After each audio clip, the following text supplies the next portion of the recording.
सहनाववतु सहनो भुनक्तु सह वीर्यं करवावहै तेजस्विनावधीतमस्तु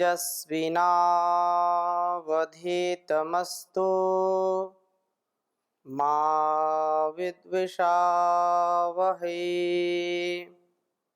ओम शांति शांति शांति। वैदिक जीवन पद्धति की इस कक्षा में आप सभी का हार्दिक स्वागत है, अभिनंदन है। वेद सब सत्य विद्याओं का पुस्तक है। वेद का पढ़ना, पढ़ाना, सुनना, सुनाना तथा आचरण मिलाना हम सबका परम कर्तव्य है। हमारा परम कर्तव्य यह है कि हम जो भी इससे ज्ञान विज्ञान समझते हैं उसको अपने जीवन में उतारने का प्रयास करें, जिससे हमारा यह जीवन भव से पार हो जाएगा, हमारा उद्धार हो जाएगा। यह परम जो तपस्वी होकर के, परम संयमी होकर के इस वेद ज्ञान को आत्मसात करता है, वेद ज्ञान का आधान अपने मन, वाणी और कर्मों में करता है, निसंदेह उसका जीवन सफल होता है। आहार विचार व्यवहार हमारा समुचित हो, क्योंकि बीज रूप में सभी प्रकार के ज्ञान विज्ञान वेदों में समाहित हैं। तो वेद उस परम पिता परमेश्वर की साक्षात वाणी है, उसका उपदेश है हमारे लिए, और उस परमात्मा की जो पिताओं का भी पिता है, परम पिता है, गुरुओं का भी गुरु है, जो परम गुरु है वह जगत अम्बा है, जगत जननी है। उसका हम जो आदेश है उसको कैसे बिसरा सकते हैं, कैसे उसका अतिक्रमण कर सकते हैं, कैसे उसकी मर्यादा का उल्लंघन कर सकते हैं। यह हमारे स्वभाव में आ जाए कि एक बार भी उसकी आज्ञा का उल्लंघन नहीं करना, एक बार भी अपने को वेद विरुद्ध आचरण नहीं करना, तो जीवन हमारा सब प्रकार के आरोग्यता से परिपूर्ण हो जाएगा। आज का बहुत ही सुंदर मंत्र है कि हमारा भोजन सात्विक हो, सात्विक व ठीक परिपक्व भोजन, जिससे हमारा शरीर मन दोनों प्रसन्न होते हैं, दोनों स्वस्थ होते हैं। हम सात्विक आहार का ही ग्रहण करें, मादक द्रव्यों का कभी भी सेवन ना करें। ऋग्वेद के प्रथम मंडल के 162वें सूक्त का हम स्वाध्याय कर रहे हैं और बहुत ही सुंदर इस सूक्त के मंत्र हैं। एक एक मंत्र रोम रोम को हर्षित कर रहा, रोम रोम में ऊर्जा का संचार कर रहा है। तो यह 10वां मंत्र आपके समक्ष आज हम रखेंगे, सात्विक व ठीक परिपक्व भोजन। मैं पहले इस मंत्र को लिख देता हूँ। 162वें सूक्त का 10वां मंत्र है, इसके बाद इसकी चर्चा करूंगा। ओम यद ऊर्ध्वं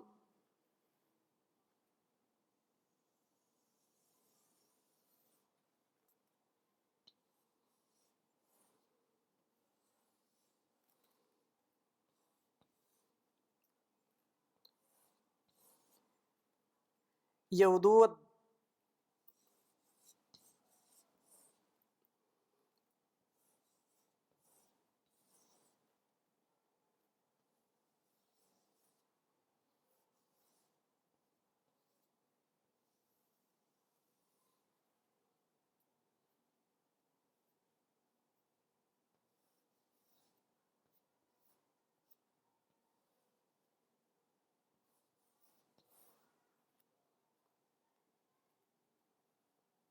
उदरस्यावा पाति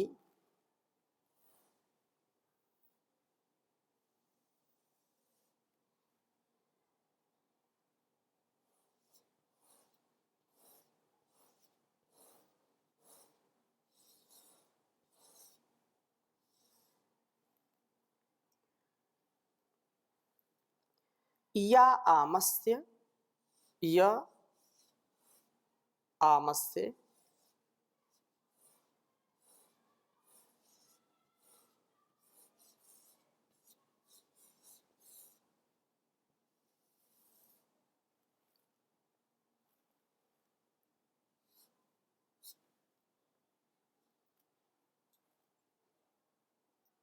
क्रविशो गंधो अस्ति।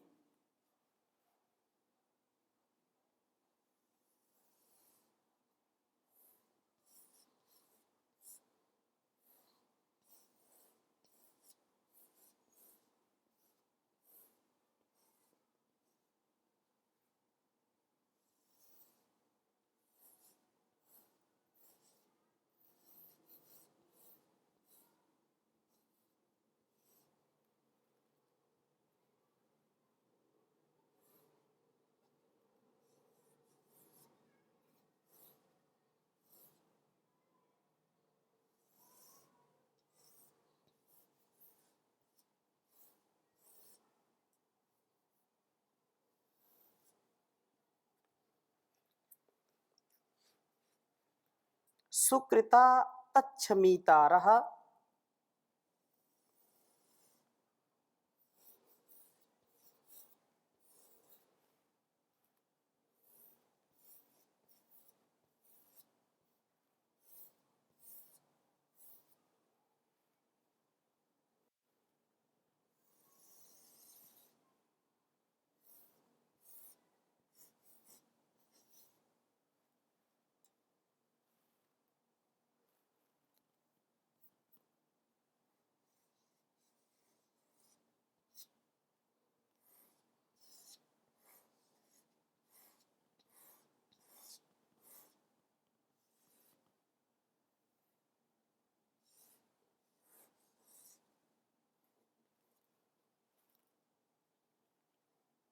कृण्वन्तूत,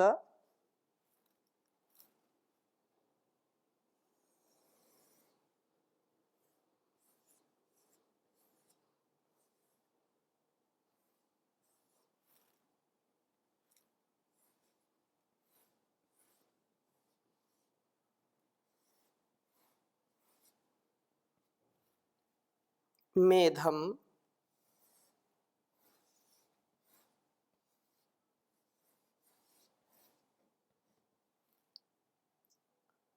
श्रितपाकं पचन्तु।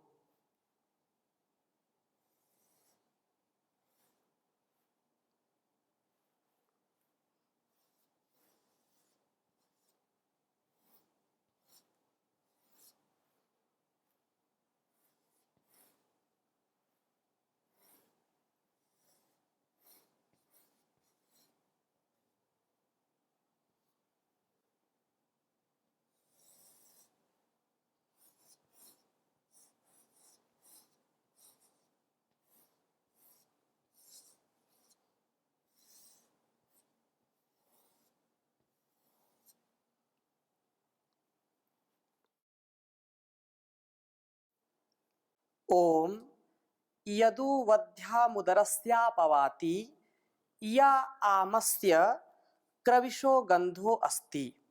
सुकृता तच्छमीतारः कृण्वन्तूत मेधम श्रितपाकं पचन्तु। ओम यदुवध्यमुदरस्यावपावाति या आमस्य प्रविशो गंधो अस्ति। सुकृता तच्छमीतारः कृण्वन्तु तमेधं श्रितपाकं पचन्तु।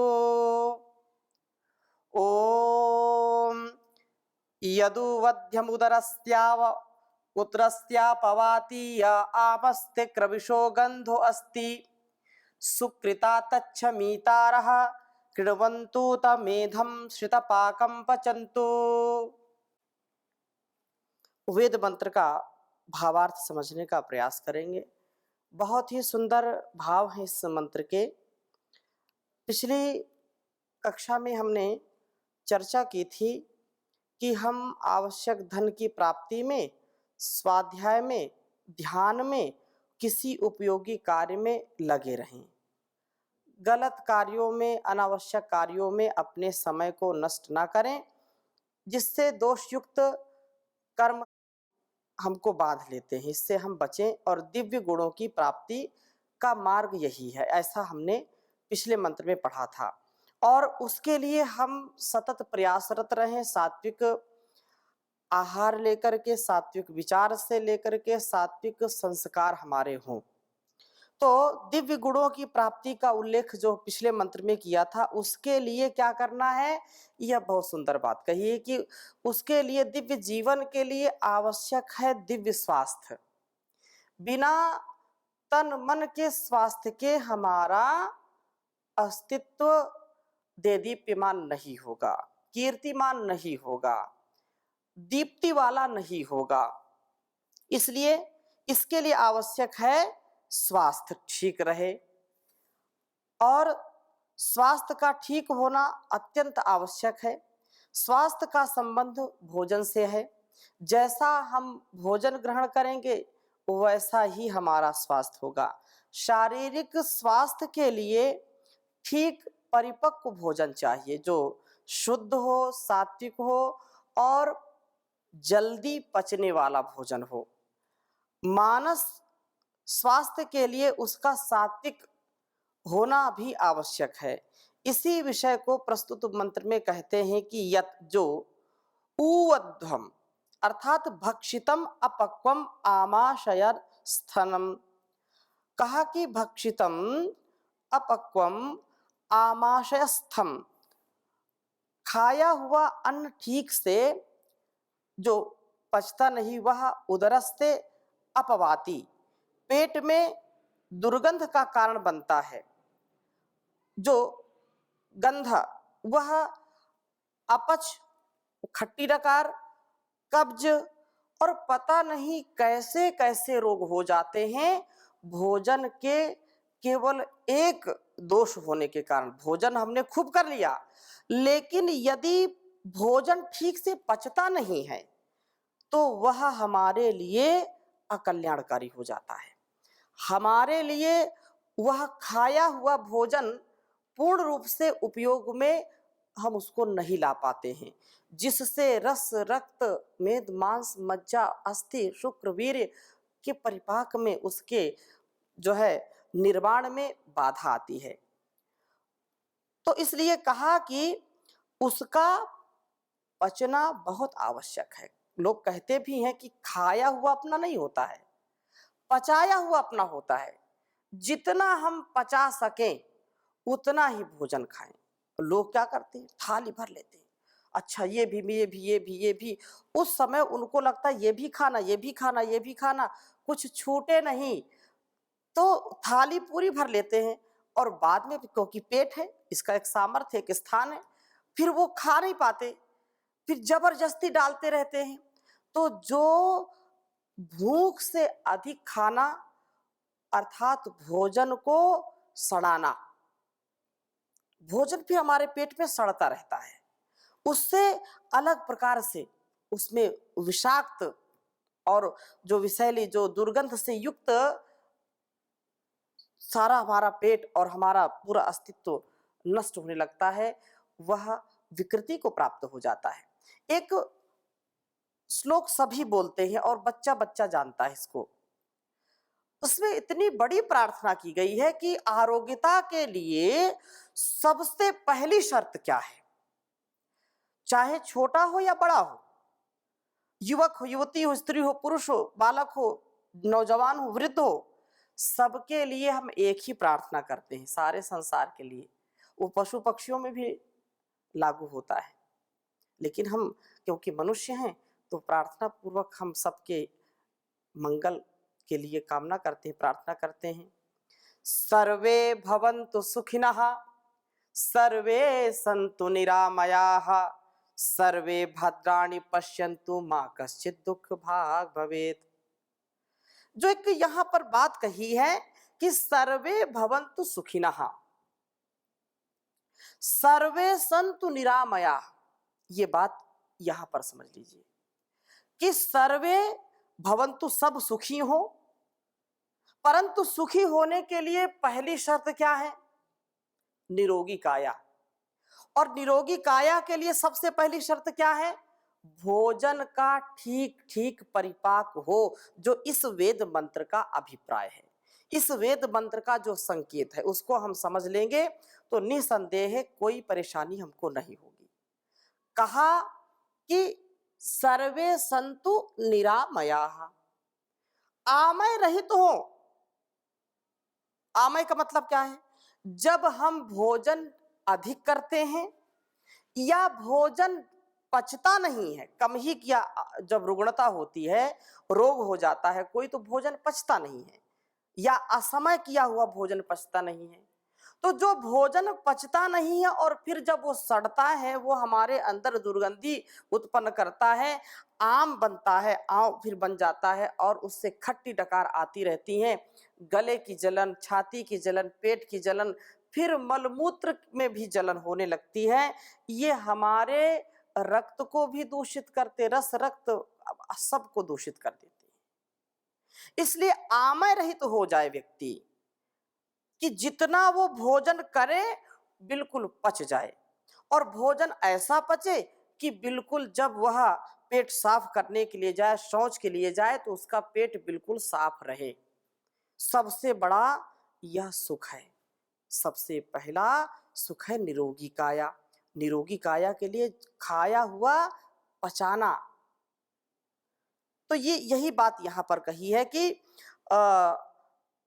उदरस्य अपवाति, पेट में दुर्गंध का कारण बनता है जो भोजन पचता नहीं है या वमन आदि के द्वारा बाहर हो जाता है, अपगच्छति, और इस प्रकार से वातिक रोगों का कारण बनता है। वात रोग हो जाते हैं क्योंकि वो भोजन सड़ेगा, क्रिया उसमें होगी, वात बढ़ेगा, विषैली गैसें होंगी, तो वो अपना स्थान दूर दूर पूरे शरीर में वो अनावश्यक असंतुलन का काम करती हैं और वो फिर वात बढ़ाती, जोड़ों का दर्द बढ़ाती हैं, हड्डियां बढ़ने लगती हैं, अर्थराइटिस आदि की समस्याएं होने लगती हैं। ये बहुत बड़ा विज्ञान है। ऋषियों ने जो खोज की है वो आज का विज्ञान उसको अलग अलग नामों से कहता है, लेकिन हमारे ऋषियों ने उसको हजारों लाखों वर्षों पहले उस बात को समझ करके अपने जीवन में उसको धारण किया था। इसलिए 100 200 300 400 वर्षों तक स्वस्थ होकर के जीवन को जीते थे। इस दृष्टि से कहा है कि ये वात का कारण बन जाता है। भोजन में यह जो आमस से कच्चेपन का गंध लेश, जो गंध है, जो लेश है, अस्ति परिणामतः इसके पूर्ण परिपाक न होने के कारण कफ जनित रोग उत्पन्न हो जाते हैं। भोजन न पचने से वात भी और कफ भी दोनों प्रकुपित हो जाते हैं, दोनों हमारे लिए हानिकारक हो जाते हैं। और कहा है कि भोजन में ये जो कफ जनित रोग उत्पन्न हो जाते हैं अथवा भोजन में जो क्रमशः पैतृक विकार के द्वारा हिंसा करने के दोष का गंधा अस्थि संबंध है, तत् उस दोष को शमितारः, सब दोषों को दूर करके शांति करने वाले सुकृता कृण्वन्तु, भोजनों को सुसंस्कृत कर दें, अर्थात भोजनों में से दोषों को पूर्णतया दूर कर दें, उत और मेधम पवित्र सात्विक वस्तु को श्रितम पाकम पचंतु, ठीक परिपाक वाला पकाएं, उसे न ईषत पक्व और न ही अति पक्व होने दें।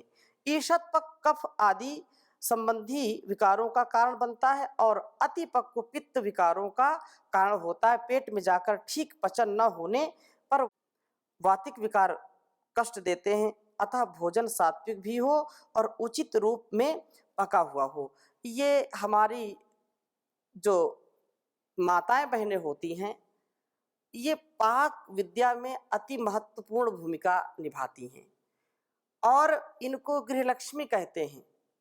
ये ना हो तो घर तो भूतों का डेरा हो जाए। इसलिए जो माता होती है ना वो निर्माता है, वो निर्मात्री है और संपूर्ण स्वास्थ्य का भी उत्तरदायित्व उसके पास होता है। माँ चाहे अनपढ़ हो या पढ़ी लिखी हो, माँ तो माँ होती है। अपनी संतानों को अच्छा, उचित, सात्विक, पौष्टिक आहार देना उसका परम कर्तव्य है। लेकिन कुछ माताएं जो इस विषय में, पाक विद्या में, पाक शास्त्र में थोड़ा सा अल्पज्यता से कार्य करती हैं, तो वो फिर इसके महत्व को नहीं समझती। या पुरुष भी हो, भोजन बनाते हैं तो इतना सुसंस्कृत उसको करें, इतना अच्छा से उसको बनाएं कि वो ना अधिक पके और ना कच्चा रह जाए कि थोड़ा सा ही पकाया।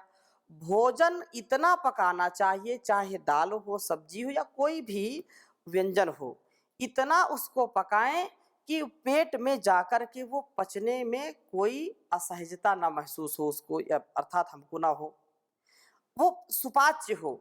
अधिक पकाने से भी उसके गुणों में भी दोष उत्पन्न हो जाते हैं, और अधिक जब पकाते हैं तो उससे हमारे अंदर पित्त विकार उत्पन्न होते हैं। पित्त जो है प्रकुपित होता है, और कम पकाने से कफ के जो वात रोग है वो उत्पन्न हो जाता है। तो ईषद पक्व कफ आदि विकारों को कराता है, अतिपक्व पित्त विकारों को कराता है। तो इस प्रकार से पेट में जाकर के ठीक पचन न होने से वातिक विकार जो है कष्ट देते हैं। कम पकाएंगे कफ रोग आएंगे, अधिक पकाएंगे पित्त रोग होंगे, और दोनों का जो मिश्रण है उसके कारण से फिर वात विकार उत्पन्न होता है। तो इससे बचने का क्या उपाय है? इससे बचने का उपाय है कि भोजन को उचित मात्रा में पकाया जाए। अधिक उसमें जो फ्राई करते हैं या उसको ज़्यादा तलते भूनते हैं, तो ये राजसिक जो व्यंजन है ये भी शरीर के लिए अच्छे नहीं होते हैं। परिपाक ठीक हो, हम भोजन को चबा चबा करके करें, अच्छी प्रकार से करें, उचित आहार का सेवन करें। कच्चे कुछ जो फल होते हैं जिनको कच्चा ही खाया जाता है, कुछ पके फल, तो जो पके फल खाए जाने वाले होते हैं उनको अधिक मात्रा में कच्चे कभी नहीं खाना चाहिए, क्योंकि कच्चे फल खाएंगे तो वो फिर पेट में विकार उत्पन्न करते हैं। कुछ फल ऐसे हैं कि अधिक पकने पर दोष उत्पन्न करते हैं, वो जल्दी सड़ जाते हैं, गल जाते हैं, फिर उनको खाएंगे तो उससे भी हमारे शरीर में विकार उत्पन्न होते हैं। तो शरीर के इस स्वभाव को हम समझें, परिपाक को समझे, सात्विक आहार लें, और सात्विक आहार लेने से व्यक्ति 100 से भी अधिक, कहते हैं शाकाहार 100 वर्ष तक जीने की कला। जो 100 वर्ष तक जीना चाहता है वो शाकाहार करे और नियम संयम से अपने जीवन को जिए, तो विशेष उसका जीवन स्वस्थ समृद्ध होगा। हम सात्विक पदार्थों का ही सेवन करें तथा वही भोजन करें जिसका ठीक से परिपाक हुआ है। फलों में भी कच्चे व सड़े गले फलों का प्रयोग कभी नहीं करना चाहिए।